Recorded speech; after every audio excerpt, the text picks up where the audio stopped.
Баршаңызға сәлем, сіздермен бірге Айсұлу. Менің каналыма қош келдіңіздер. Бүгін біз барлық бала жақсы көретін және сүйсініп жейтін овсяный печень дайындаймыз. Яғни қазақша айтқанда сұлу печеньесі. Бұл печеньені әзірлеу өте оңай және де адам ағзасына өте пайдалы заттардан дайындалады. Ол үшін бізге әрине овсяный хлопья қажет, қант, бір жұмыртқа, қопсытқышпен кішкене тұз қажет, сары май, бір банан және де ұн қажет. Нақты өлшемдерін видеоның астынан көре аласыздар. Бананның қарайып пісіп тұрғанды жарай береді, өйткені оның іші жақсы және де өте тәтті болады. Алдымен ұнды бір елеп аламыз. Сосын овсяный хлопьяны майда қылып ұнтақтап аламыз. Енді ұнға овсянканы қосып, үстіне бір шай қасық қопсытқышпен кішкене тұз қосамыз. Бәрін жақсылап араластырып аламыз. Енді бананды вилкамен езіп аламыз. Өзіңіздің қалауыңызша блендермен езсеңіз де болады.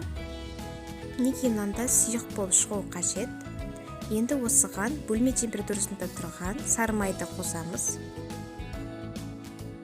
Сосын қантты қосып, жақсылап араластырамыз. Мінеки осындай сұйық болып шығуы қажет. Енді осыған бір жұмыртқаны қосамыз. Сосын мен бір шай қасық балды қостым. Бәрін жақсылап араластырып аламыз.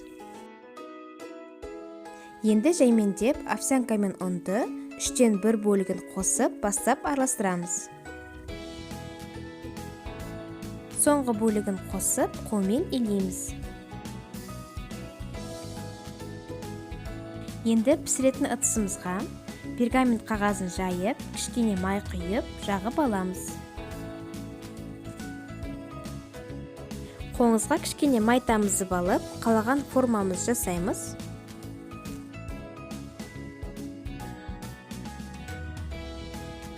Неге осындай печеньелер шығады, енді осыны 180 градуста 35-40 минут пісіріп аламыз.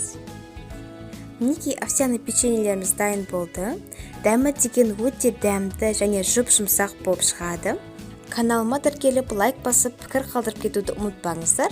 Міндетті түрде осы рецептпен печень жасап, жақындарыңызды қуантып отырыңыздар. Келесі кездескенше қош сау болыңыздар.